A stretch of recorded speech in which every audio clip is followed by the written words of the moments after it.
সুপ্রিয় দর্শক, আসসালামু আলাইকুম। ২০২১ সাল থেকে মিয়ানমারে গৃহযুদ্ধ চলছে। ঠিক বাংলাদেশের পার্বত্য অঞ্চলের সীমান্তের ওপারে মিয়ানমারের ভেতরে আরাকান আর্মি এবং দেশটির জান্তা বাহিনী অর্থাৎ সেনাবাহিনীর সঙ্গে প্রতিদিনই সংঘর্ষ হয়েছে, প্রতিদিনই গোলা বারুদের আওয়াজ বাংলাদেশের সীমান্তের মানুষ পেয়েছে।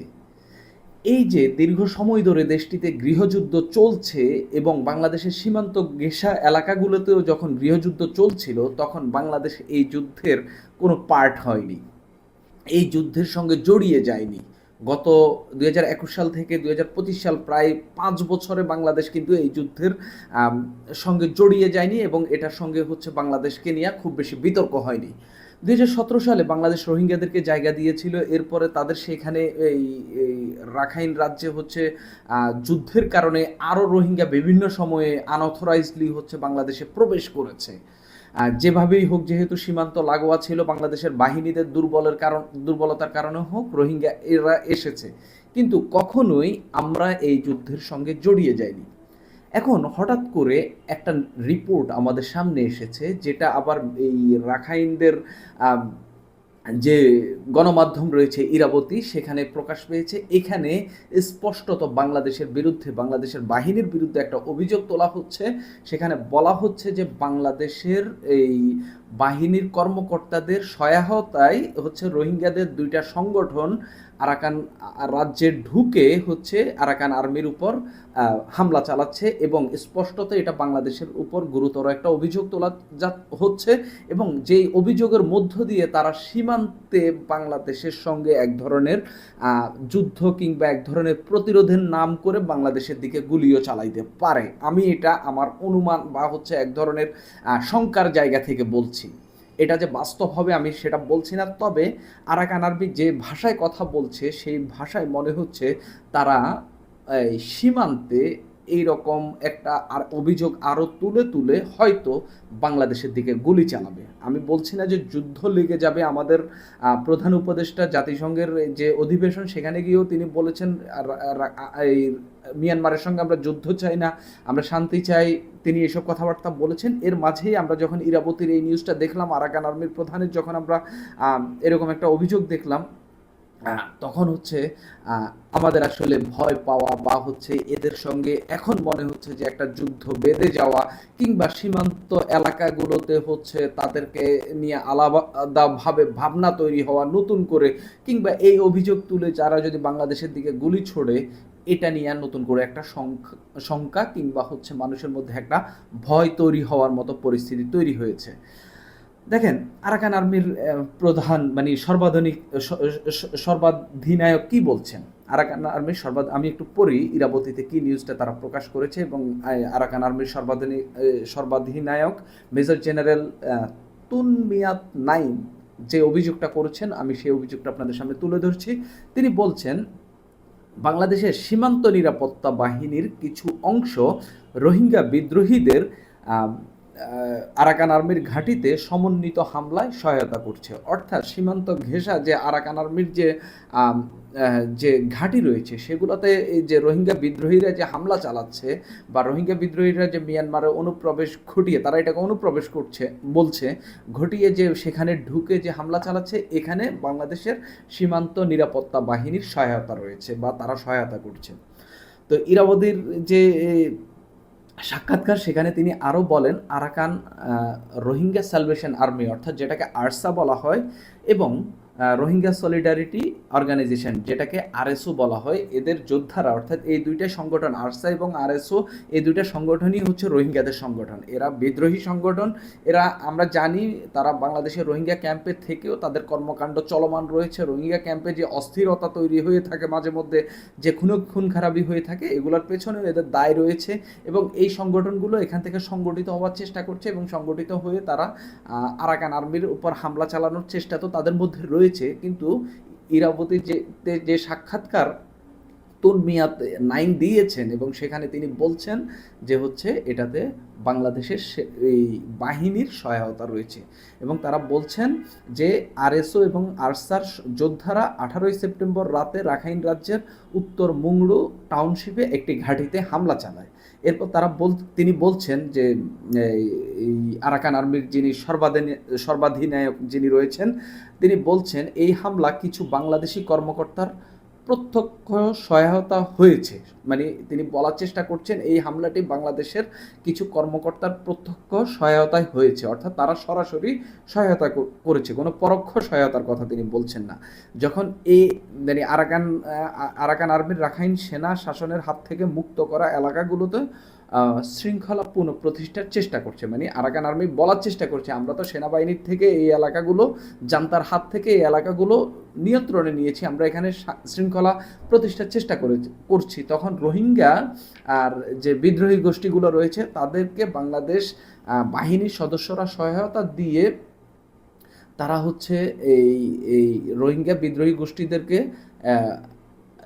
বা এই আরাকান আর্মিদেরকে দিয়ে আরাকান আর্মির এই ঘাঁটিগুলোতে হামলা চালাচ্ছে, এটা তিনি বলার চেষ্টা করছেন। তিনি বলছেন যে সীমান্তের ওপারে বিদ্রোহীদের সমর্থনকারী বাংলাদেশি সেনা কর্মকর্তারা আমাদের আক্রমণ করতে বলছে, অর্থাৎ বিদ্রোহীদেরকে বাংলাদেশের সেনা কর্মকর্তারা নাকি বলছে এখানে আক্রমণ করার জন্য।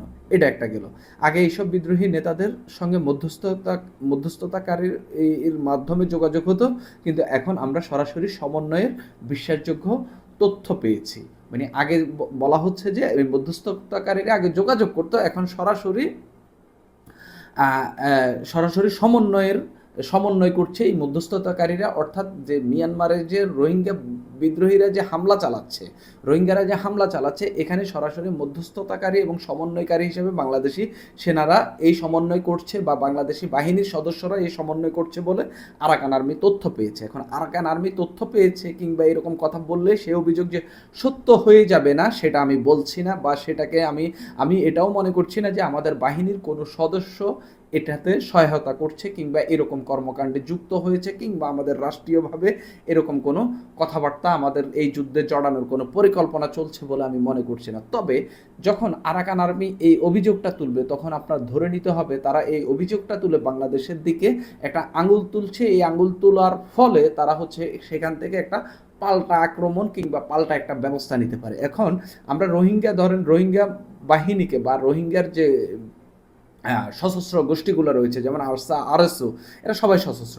এদেরকে যদি আরাকান আর্মি যদি অভিযোগ তোলে যে আমরা এদেরকে বাংলাদেশের বাহিনীরা ট্রেনিং দিয়ে বা সমন্বয় করে এদেরকে হচ্ছে মিয়ানমারে আক্রমণ চালানোর উপযোগী করে তুলেছে এবং আক্রমণ চালানোর জন্য হচ্ছে অনুমতি দিচ্ছে, অর্ডার দিচ্ছে, যদি এটা বলে যদি বাংলাদেশের দিকে তারা গুলি ছোড়ে আপনি তখন এটাকে কিভাবে হ্যান্ডেল করবেন?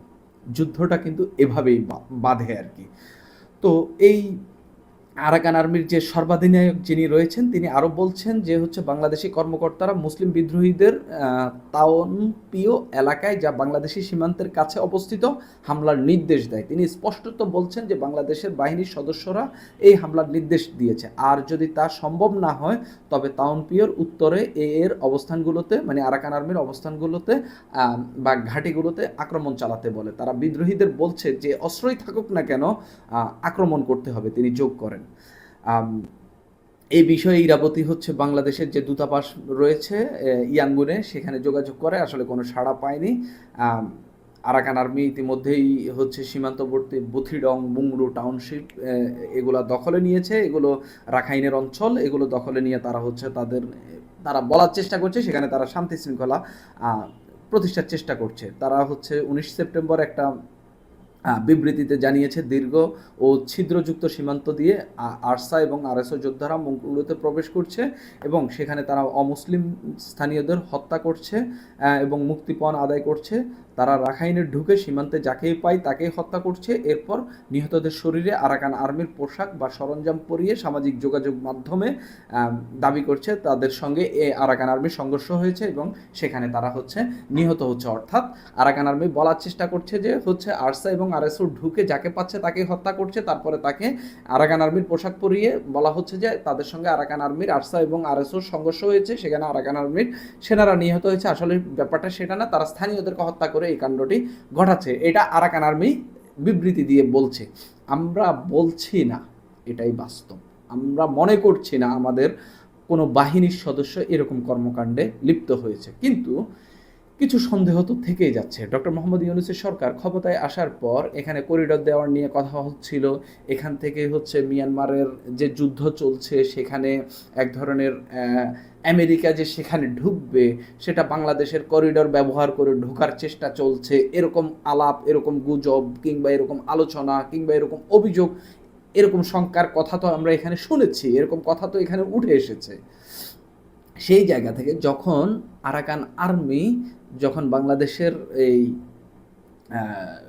প্রধান উপদেষ্টা যখন এই যুক্তরাষ্ট্রে যায়, জাতিসংঘের অধিবেশনে যায়, সেখানে যখন মিয়ানমারের কথা প্রসঙ্গে কথা বলেন, তখন আমরা এইদিকে দেখি যে আরাকান আর্মি বাংলাদেশের বিরুদ্ধে অভিযোগ তুলছে যে বাংলাদেশের সেনারা, বাংলাদেশের সীমান্ত রক্ষীরা হচ্ছে তাদের হচ্ছে যে বিদ্রোহী গ্রুপগুলো রয়েছে রোহিঙ্গাদের, আরসা আরএসওদেরকে প্রশিক্ষণ দিয়ে হোক কিংবা হচ্ছে প্রশিক্ষণের কথা যদিও তারা বলেনি, কিন্তু তাদেরকে আক্রমণ করার জন্য অর্ডার দিচ্ছে, আক্রমণ করার জন্য ইনফ্লুয়েন্স করছে, আক্রমণ করার জন্য তাদেরকে মিয়ানমার সীমান্তে ঢুকাচ্ছে। যখন এইসব কথা বলে তখন বুঝে নিতে হবে যেহেতু সীমান্তের ওপারে আরাকান আর্মির কর্তৃত্ব রয়েছে এবং সেখানে একটা অকথিত কর্তৃত্ব তাদের তৈরি হয়েছে, তারা যে এইসব অভিযোগ তুলে বাংলাদেশের দিকে পাল্টা হামলা চালাবে না, এটা কোনোভাবেই এই শঙ্কা উড়িয়ে দেওয়া যায় না। এটা একটা ভয়ের পরিস্থিতি তৈরি হয়েছে। আমি মনে করি না যুদ্ধ বেঁধে যাবে, তবে আমি একটা ভয়ের মধ্যে আছি যে আরাকান আর্মি আগামী কিছুদিনে কি ব্যবস্থা নেয়। বাংলাদেশ কিন্তু আরাকান আর্মিকে ভয় পায়, আপনি যাই মনে করেন, বাংলাদেশ কিন্তু আরাকান আর্মিকে ভয় পায়। তারা যে আমাদের এই জেলেদের অনেকগুলো নৌকা ধরে নিয়ে গিয়েছে, এগুলো যে দীর্ঘদিন রেখে দিয়েছে, বাংলাদেশ কিন্তু খুব ডরে ভয়ের মধ্য দিয়ে একটা যোগাযোগ করে কিন্তু তাদেরকে নিয়ে এসেছে, সেভাবে গার্ড দেখাইতে পারেনি। এবং বাংলাদেশের জেলেদেরকে মিয়ানমারের যে সীমান্ত রয়েছে, জলসীমা রয়েছে, সেগুলো অতিক্রম করার জন্য একেবারেই নিষেধ করে দেওয়া হয়েছে, কারণ আরাকান আর্মি ধরে নিয়ে গেলে তাদেরকে ফিরিয়ে আনা বাংলাদেশের জন্য খুব কষ্টকর হয়ে পড়ে। সেই জায়গায় আমি বলছি যে আরাকান আর্মি খুবই শক্তিশালী এবং বাংলাদেশও তাদেরকে একটা সংগঠিত সশস্ত্র গ্রুপ হিসাবে হচ্ছে সমীহ করে। এখন তারা যদি এই অভিযোগ তুলে এইদিকে কোনো একটা হামলা চালায় কিংবা কোনো কিছু করার চেষ্টা করে, সেটা আমরা কিভাবে হ্যান্ডেল করব, এটা এখন আমাদের জন্য একটা ভয়ের বিষয় হয়ে দাঁড়াচ্ছে। সুপ্রিয় দর্শক, এখন এই পর্যন্তই।